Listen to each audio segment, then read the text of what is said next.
Bueno, jóvenes, vamos a platicar sobre el sistema de sobrealimentación.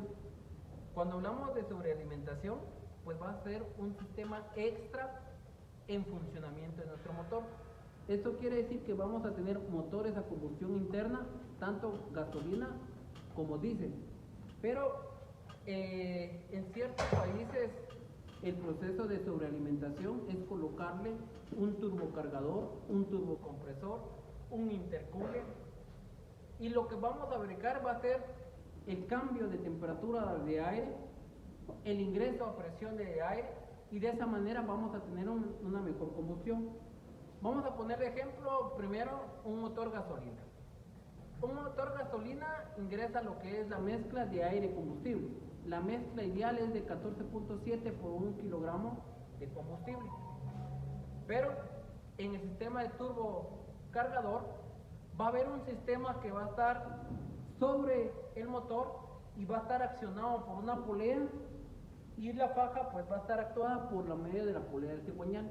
Ese movimiento, ese giro va a hacer que la parte del turbocargador sea un compresor de aire, que el aire se genere a presión, y de esa manera pues al generar aire a presión va a haber más masa de aire ingresando a nuestro manifold de admisión. Entonces un sistema de turbocargador nos va a ampliar el ingreso de aire. Al ampliar el ingreso de aire, pues las partículas de aire van a tener un roce entre ellas por ser comprimidas, pero para eso necesitamos un sistema que enfríe ese aire, y ahí viene el intercooler. Ustedes han visto que en algunos vehículos, pues en la parte frontal tienen otro como radiador. Eso se llama intercooler, porque necesita que el aire que es generado por esa turbina pase de una temperatura a una temperatura más fría.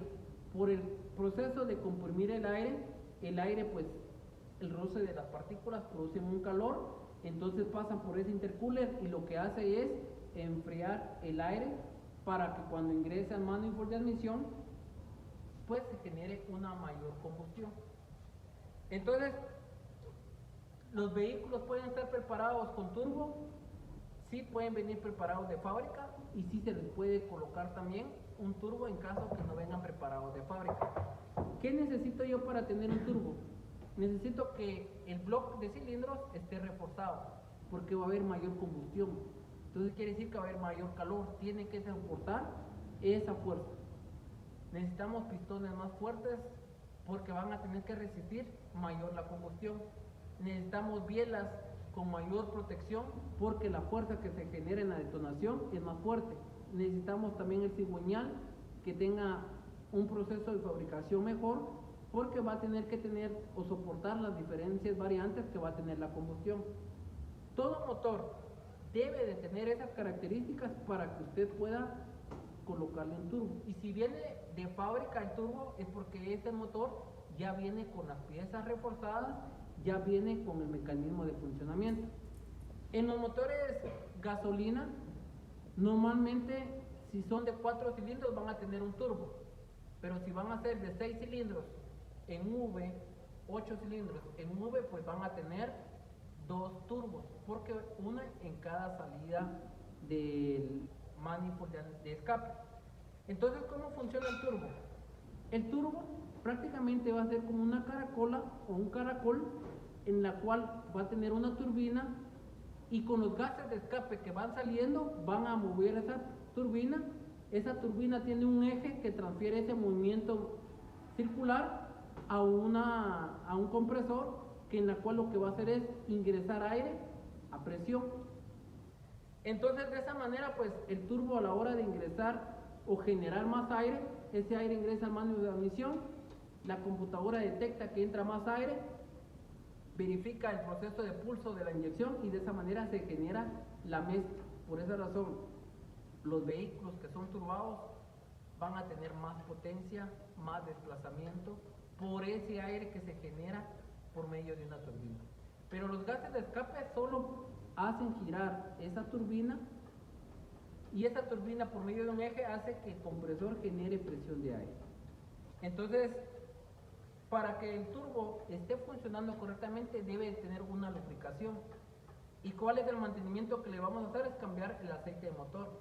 El mismo aceite de motor es el mismo aceite que lubrica todas las partes móviles del turbo.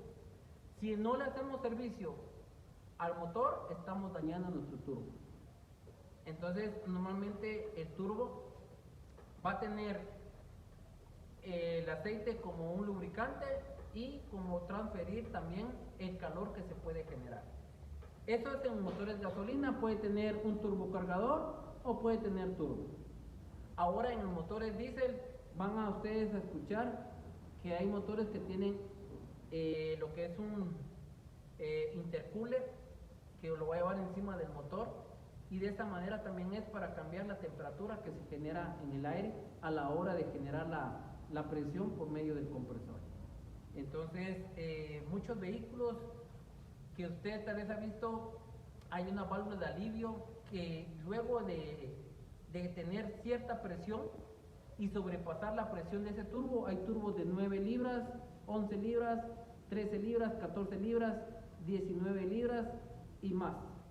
Entonces, cuando ya llega a ese punto, un ejemplo que es de 9 libras, el turbo, motor gasolina, un ejemplo, son más pequeños, cuando llega a esa presión, hay una válvula de alivio, libera esa presión, y es lo que ustedes escuchan como un silbido, porque esa válvula libera esa presión. Es como cuando usted tiene una cafetera, y esas que hacen ruido, ¿verdad? Llegan a cierta presión y comienzan a sonar. Igual es en el proceso del turbo. Llegan a esa presión, la válvula de alivio libera esa presión y por eso se escucha en algunos una liberación de presión. Por esta razón hay que tener presente que los turbos, dependiendo cuántas libras sea, así va a ser la válvula de liberación. Luego de eso, si usted tiene un motor gasolina y le quiere poner un turbo, primero debe saber si ese motor está preparado para soportar diferentes cargas. Si usted tiene un motor normal y le pone el turbo, va a funcionar, va a sentir la diferencia, va a tener más potencia, pero ese motor en un mes no va a soportar las cargas que generan el turbo. Pero si usted tiene un motor preparado, que está reforzado en su pared, está reforzado en el pistón, está reforzado en los anillos, está reforzado en las bielas, está reforzado en el cigüeñal, se puede. Incluso los Honda traen el K20, es un motor que se puede convertir en turbo, aunque venga normal de fábrica, pero ya viene reforzado. Pero si usted quiere ingresar a ese mundo de modificaciones, le venden block, le venden un cigüeñal, le venden pistones, le venden anillos, todo para que usted pueda colocarle un turbo. El turbo sí ayuda, genera mayor proceso de caballaje en potencia. Entonces, cuando hablamos de sobrealimentación, también vamos a verificar que el turbo normalmente pues necesita mantenimiento, y en caso contrario de que el turbo no active, el vehículo no va a tener desplazamiento. Ustedes el día de mañana van a tener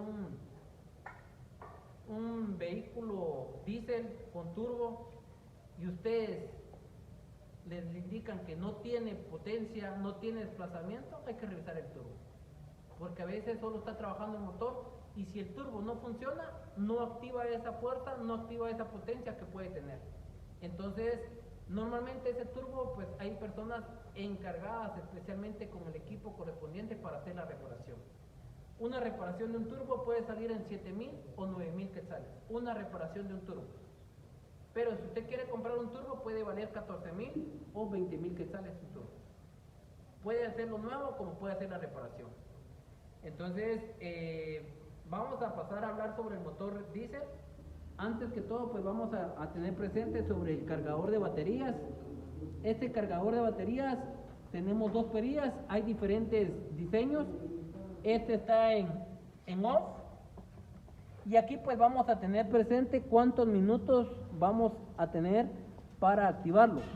Normalmente dice que este cargador de baterías podemos usarlo con 6 voltios, podemos usarlo con 12 voltios 2 amperios, 12 voltios 10 amperios, 12 voltios 40 amperios, y podemos tener presente 12 voltios e incluso para hacer starter nuestro motor. Entonces, si yo quiero de emergencia arrancar mi motor, lo que voy a hacer es girarlo en 200 amperios, que me dice que puedo darle starter a mi motor. Esto quiere decir que va a subir en voltaje y amperaje, va a subir bastante.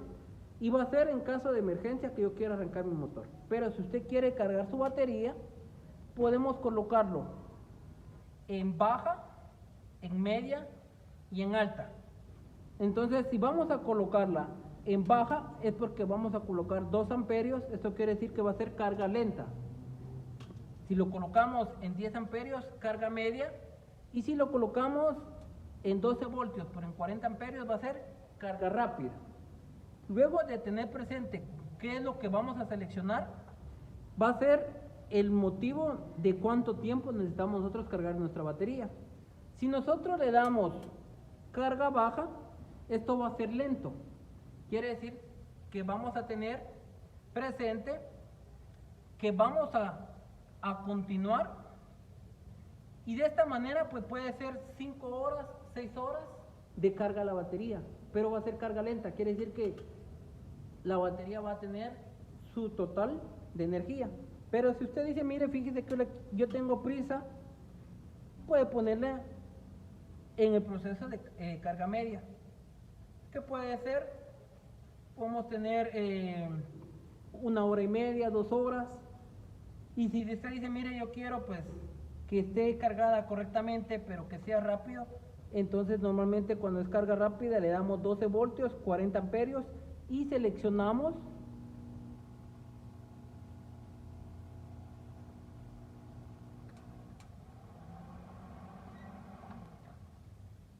$60 minutos. Y de esta manera, seleccionar 60 minutos, lo que estamos seleccionando es carga rápida con 40 amperios. Esto quiere decir que va a ser más rápido la carga de la batería. Ahora bien, ¿cómo lo vamos a instalar acá en nuestra maqueta? Primero colocamos borne positivo, luego borne negativo. Cuando nosotros carguemos una batería, hay que tener presente que hay baterías que son libres de mantenimiento y que son de mantenimiento. Las libres de mantenimiento no van a tener tapaderas o taponcitos, y las que son de mantenimiento pues van a tener tapones. En este caso, cuando carguemos una batería de mantenimiento, debemos destapar esos tapones, porque el ácido internamente va a comenzar a hervir, y esto puede provocar que se infle la batería e incluso a llegar a extremos de explotarse. Por eso, si es de mantenimiento, hay que quitar los tapones. Ahora, si son libres de mantenimiento, son selladas, entonces no podemos quitarlo, ya vienen preparadas. Entonces primero colocamos positivo y luego colocamos negativo. Ya teniendo este presente, pues lo vamos a poner acá